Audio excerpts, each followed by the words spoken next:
Perhaps we could take a seat.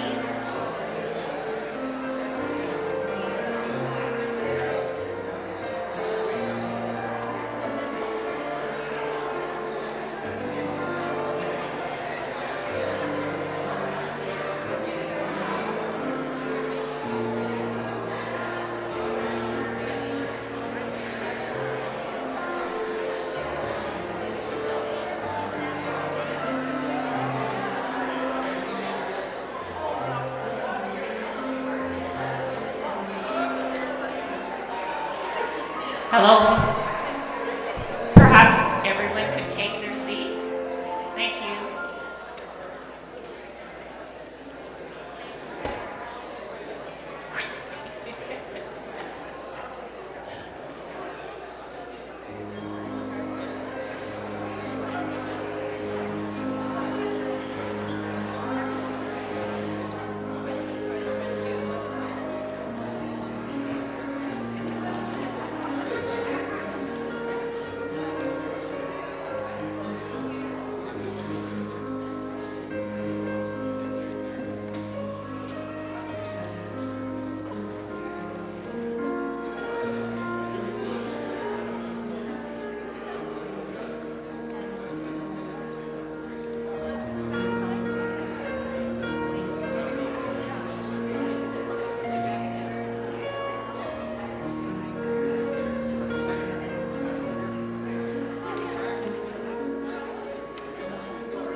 Thank you, Betty.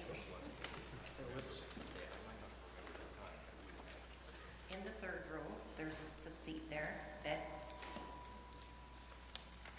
Barb, in the third row. She's looking for something. Thank you.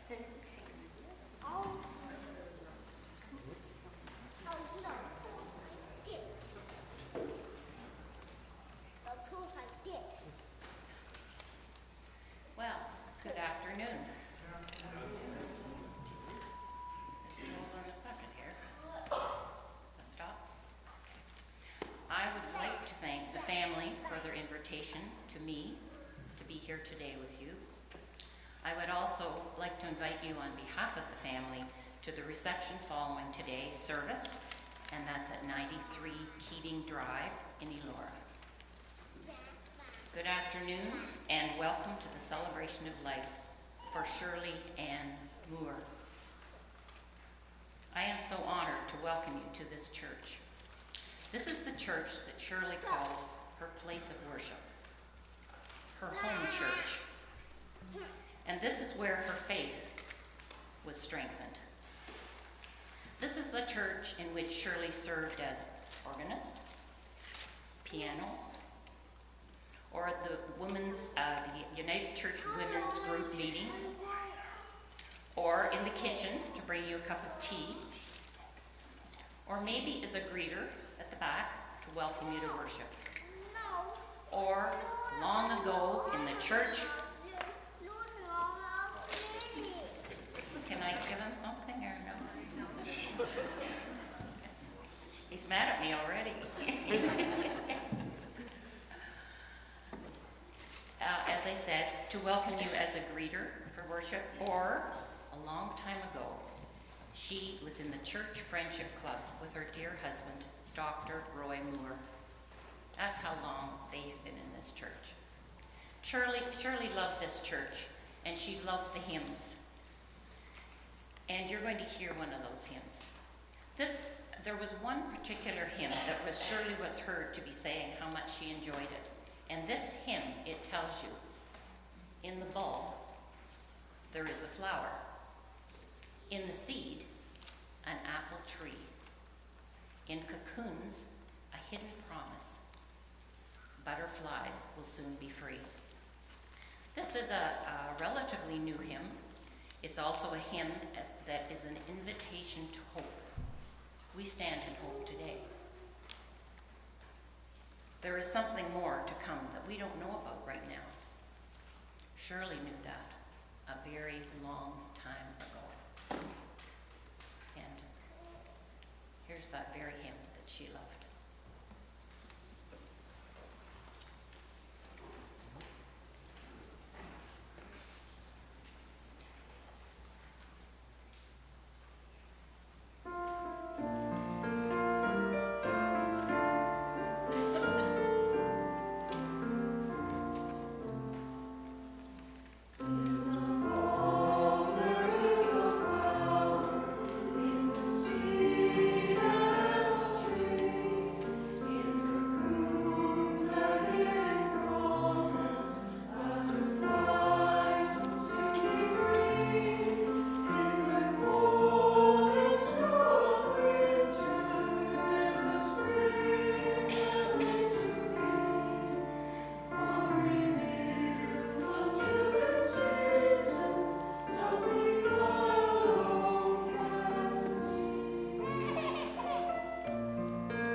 Going to have a solo right now. Oh, I thought it was in Psalm 23. Oh, all right. Are you okay?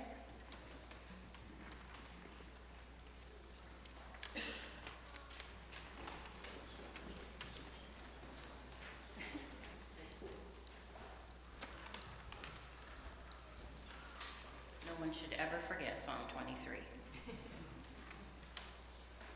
Please join me. It's in your booklet. The Lord is my shepherd, I shall not want. He maketh me to lie down in green pastures.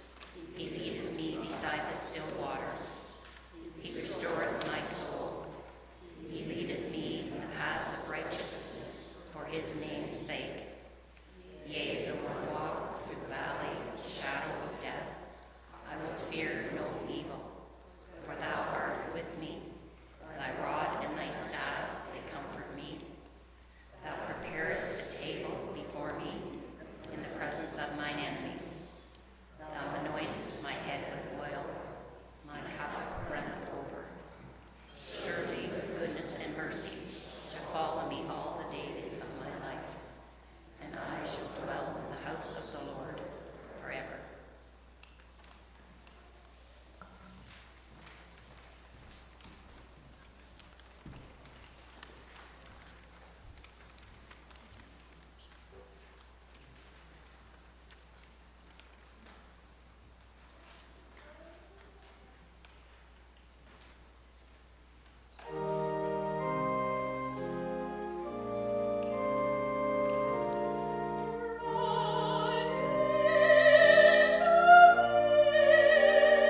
lovely obituary. Those were very fitting words. Thanks all of you here for all of your kindnesses to Mum. Then and now, well, should I stand back? I've delivered hundreds of lectures. The CWDHS valedictory address in 1974. Lawrence and Deb's wedding, remember?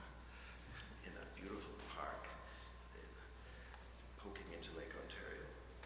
An inaugural lecture, scores of academic seminars, and a long one that I made for back 4 years ago for my department head chairman. And I've never procrastinated so much. Now, Lawrence knows I'm the procrastinator par excellence. I mean, there was a lot of things getting in the way, traveling so much. But anyway, this is certainly the toughest speech I had to make for a long time. So, after 5 minutes, I want everybody to start shuffling their feet and coughing and sort of looking at their neighbors, and we'll know that it's time for me to go. Well, should I speak? Oh, then but don't get the echo. But how's the echo? Okay. So I was hearing ringing in my ears. Is that working? Maybe it was Mum.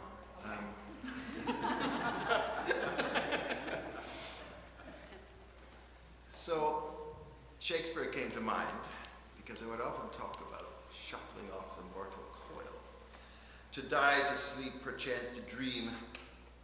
For in that sleep of death, what dreams may come when we have shuffled off this mortal coil. Now that comes from To Be or Not to Be, Hamlet. And besides the fact that I won't be talking about my shuffle jogs much anymore, I'll talk about a slow jog or a restrained moment or two of exercise.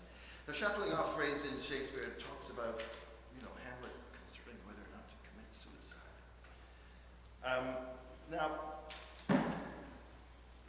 whether to be or not to be, I think Mum's life was a life of being, right? She didn't question so much about the choices, but she faced, and the sonnet kind of indicates you being cowardly when you don't choose the way out.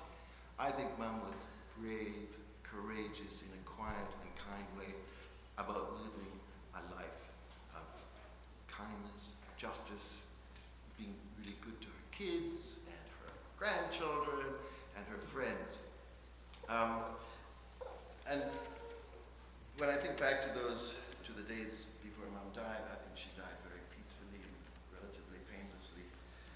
She didn't have to face real, cancer or something like that. She faced polio when she was a kid, and she went through that. And of course, she faced Dad died like more than 30 years ago, right? So she faced that very sad moment. I was looking last night for the license, or the death certificate, not the license, and found it in this folder from Giddy's. And there's a couple of photographs of there sitting with Dad as he was on his last days, and she's holding his hand. That was extra sad. This was sad, but that was extra sad to see that photograph of her and Dad in the hospital bed. Well, so much for Shakespeare.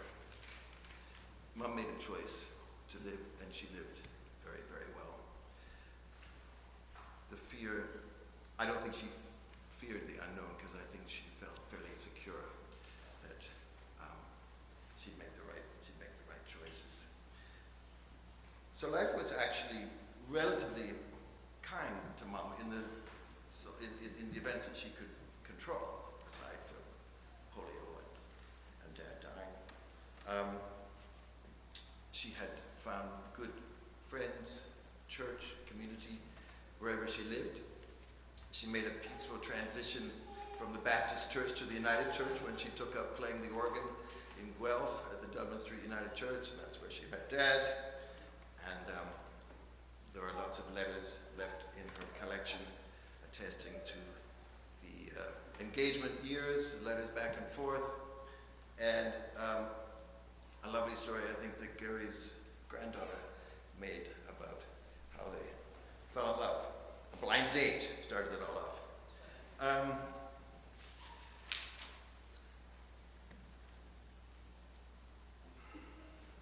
When we drove up to Flesherton last summer to visit very good friends, Joan and Tom McGee, who I think are here, she said she wanted to be buried in Flesherton. And because she said those were where she spent those happy young years of her life, starting up, working with Dad in the practice, having 3 kids, then a 4th kid, Sherry, who we adopted.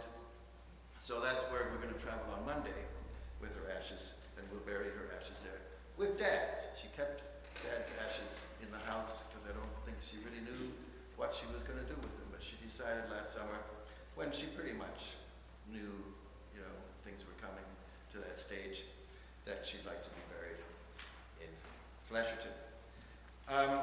So that's the last earthly place where Mom will be present for us. The presence we hope we will revisit many times when we head up to the villages of our early, shall we say, our pre-adolescent years. And I talk about adolescence, I guess that's the toughest time for parents. But they carried us through it with relative equanimity, and we got through. And I guess in a sense, those years were the years that most parents went through as Candler was becoming quite well off. And we lived a good middle-class life thanks to both of the parents working very hard together many times. And we could go into lots of stories about our adolescence, but the one that I remember most, we wrote a lot of letters to our friends, and we didn't have passwords in those days. We didn't have internet, so our parents would read our letters. I'm writing some letter about me smoking something that's legal now, but it wasn't then. She wrote me a letter back, like not that I wrote the letter to her. She says, "Well, if you think that's so much fun, maybe we should join you, your father and I." Well, that ended that conversation. That's the only anecdote I'm going to tell, but these are the ones that keep going through your head as you're wandering around remembering Mom, and kind of have these memories flash into your head. There you go, that's that story. There were other kind of Mom and Dad having lots of discussions about politics. And I think Mom in her later years became sort of a red Tory in the local sense, but maybe a liberal in the national sense. She didn't like the Epoch Times coming very much into the newsletter, in the news box. So there's a little bit of Norman Bethune in there somewhere, I guess. She kind of had a soft spot for the Chinese, even though she liked Michael Chong quite well. But the sort of discussions we'd have about politics, I remember Dad got us, did you join me putting up posters for a liberal in Flesherton, conservative Flesherton? We put up posters for John Church, who Dad thought was kind of nice because he was CUSO, he went to Africa, he was helpful. We were ridiculed as we went through the streets of Flesherton putting up these posters. Conservative boys were, we didn't get into fisticuffs, but we were, and those posters disappeared soon. And when we went to school, the next week or so, my friends would say, "Ha ha ha, the Conservatives won." I said, "What do you mean? Lester Pearson won the country. You guys won the county." So there was always these kind of interesting political discussions about how to really relate to the world around us that Mom and Dad would have and we kind of hear. And I think they really did have a sense of social justice. Oh, another time Dad was talking to his veterinarian partners in Markdale. He said, "Yeah, well, what about the NDP? Do you think about it?" Total silence. No response. So that was life in Grey County. I don't know. Life in Elora. Those were my last 3 years in high school. Oh, I did join the Conservatives, didn't I? Hiram Beatty really convinced me for a while. Anyway, don't tell anybody. That's for these walls alone. It's shameful. There you go. I'm getting to the end. You're not shuffling your feet. You gotta end on a better note than you turn into conservative. Are we getting there? We passed. Mom and Dad were just the best parents, fiercely determined to be good parents. All of us equally. Sherry can't make it with us because she's got kind of a heart condition, so she can't fly. I think she's on YouTube. Mom was devoted to Sherry through all of her life. So, as I was trying to say, there was this being there, through her music especially. I was actually thinking I was supposed to introduce Jen, but so I wrote a little bit about Jen, but I'll just say one line from there. Jen's CV website begins with a quote from Opera Canada. And it says, Jen's music is joyously uninhibited. So I thought, okay, that's Mom. Playing the piano, playing the organ, singing away, singing Happy Birthday by U2 to the Australians. And being with lovers of music. I think she was at her joyous, uninhibited nature at that time. Before I close, after 7 minutes, you know, No one's counting. she was forced to kind of live in relative solitude. You were the closest one. That was long enough away. I'm in South Africa, Calgary. So she got used to her kind of solitude, I think, which she kind of had anyway, because her brother was 20 years older than she was, and their adopted sister was 15 years older. So this, but you know, her friends, who I think kind of got her out to do all this community service that Bonnie was talking about, besides the church, she just really, there's Donna, there's Gary, there's Nancy, there's Eleanor, there's Mariel, who's passed, Mina, Phyllis, Joan, so many friends that really just, you know, kept her going in many, many ways. Thank you so much for being here. Thank you, all of our friends, for being here and being really good to her in Elora. Thank you for all the family. Thank you for all the friends of us, cousins, and so Nancy and Miguel. Thanks a lot for coming. I see a lot of faces, but my time is up now. You can speak. No. Sit down. Thank you all.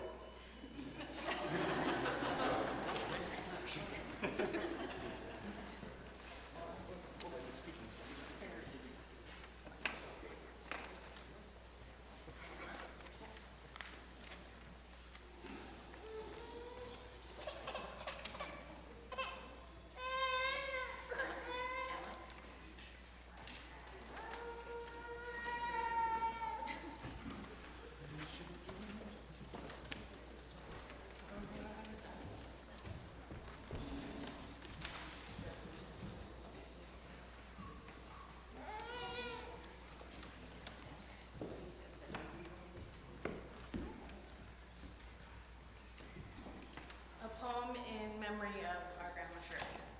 A Grandmother's Love by Colleen M. Loader. A grandmother's love is like a river. It flows through the fabric of our lives, quenching our thirst for comfort and acceptance. It may ebb and flow, but never runs dry. The memory of this love stays with us. It brings peace and acceptance, gently ebbing into the banks of our daily lives, rushing over the rapids of our grief. Never ending or beginning, but a constant source of comfort in our memories.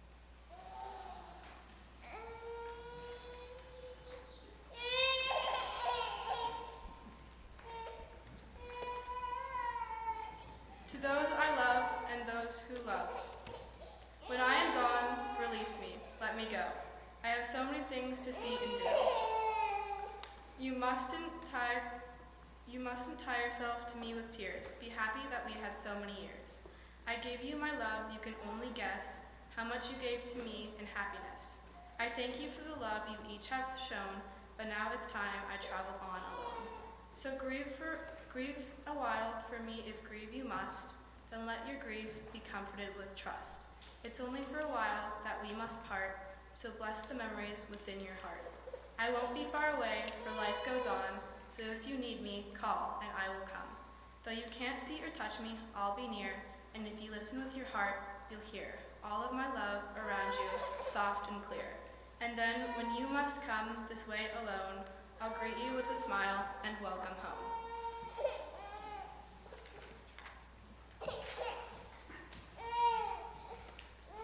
I'll be breaking up poetry with just a little bit of a reflection of coming to Elora.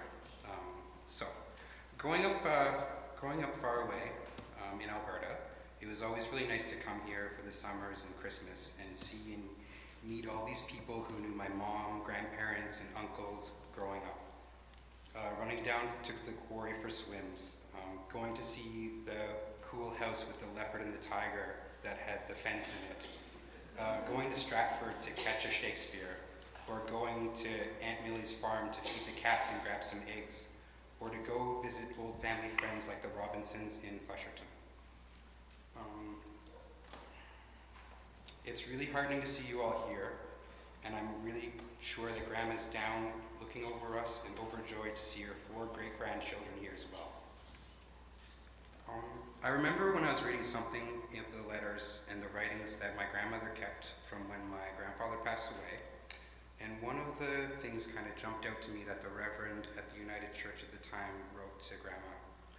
He had mentioned that after my grandfather got his cancer diagnosis, he would be bounding across the street with vegetables and flowers in his hands with a zest for life and a love in the moment he was in. Well, I'd like to think that maybe he was tending a garden or looking for some vegetables when he bounded across the street to meet Graham and share that love and joy that he was waiting for her for so long and brought them back together again.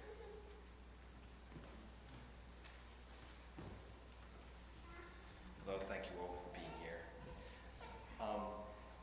Owen just mentioned having come across something in some of Shirley's letters, and I think I've had the remarkable privilege of sort of living amongst these archives that she's developed. You know, she's clearly a curator of memories, and of her life and lives that most have cherished. She was careful to preserve these crucial fragments, and thank you, Brenda, for what must have been the often difficult and frustrating, but also I'm sure very rewarding task of gathering some of those together so that we can be assisted by them to carry Grandma Shirley's memory forward in our own lives. Because when I think of Grandma Shirley, what comes to mind is a person with a graceful lightness of being, who was nonetheless no lightweight. A person with a keen intelligence, with wry and knowing humor, clearly visible in her often smiling eyes. Someone who gave the impression of being as far from bitterness, scorn, or the indulgence of permanent irony as it is possible to be without being blind or naive. That is, someone who laughed deeply without necessarily needing to laugh aloud. There is no point pretending that I am not here today without a certain guilt for not having made more of an effort to bridge the physical distances that sort of had come to define my relationship with my grandmother. But I am deeply grateful to her for never having let that prevent her from reaching out to me with letters, with kindnesses. And I feel today the great sort of impression and difference and influence that she's had on my life from afar. And the virtues which were hers, her kindness, her grace, her dignity, her humor, and indeed her style. I believe that these things are possessions of a person which death cannot take away, and which each of us who, as her descendants or as her friends, have a great privilege of carrying on with us, whether we know it or not, because she has touched the lives of all of us who are gathered here today. And this is a time at which, through reaching into our memories of her, we can relate more deeply to those virtues, more deeply to those lessons which she embodied with her life, and carry them forward with greater intention. Thank you.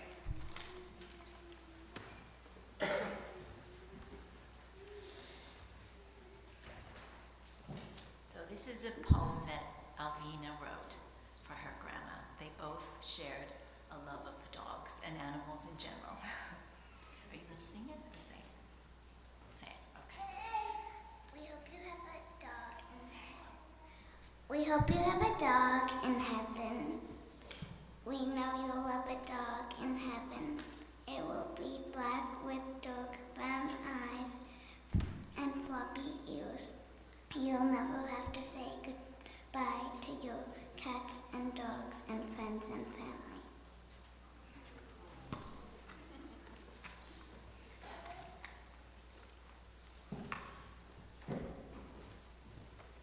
Well, those are pretty tough acts to follow. And I really didn't have much to say because everyone said it all, but I wanted to thank everyone again for being here. And there's some particular people that I would like to thank. First of all, Bonnie Young for officiating. Bonnie has really helped me through this whole process because it's the first celebration of life that I've actually had to organize. So thank you, Bonnie, for all your help. Gary Ainley and Nancy Van Veen for being wonderful friends to Mom and for being our greeters. Our neighbors, Donna, Cheryl, and Thomas, Alcott, Jeff and Kathleen Talbot, Ken and Sharon McPherson. One of the joys of coming back to Elora and spending time at 93 Keating has been getting to know these neighbors and friends even better. And I can tell you, there aren't any better neighbors and friends than what Mom had. So thank you. And our friends from high school, even though they got us into all kinds of trouble, they've been great now that they're older.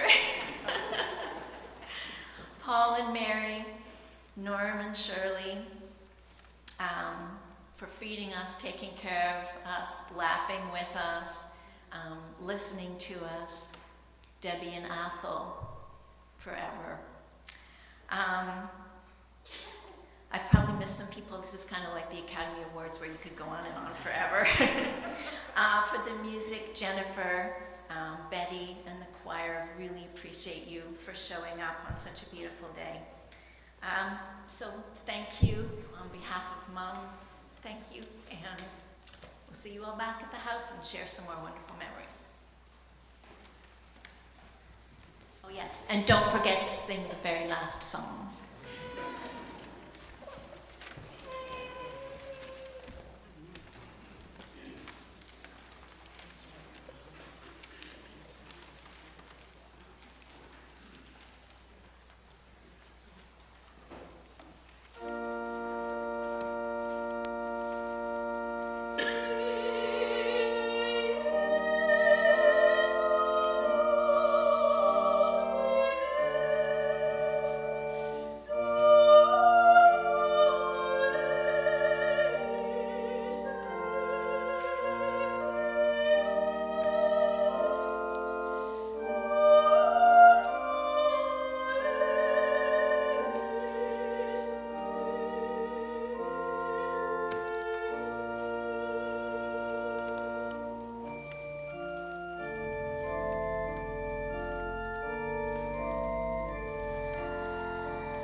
confidently into the communion of saints surrounding us all. And may they hold you precious until we meet again. Please stay standing.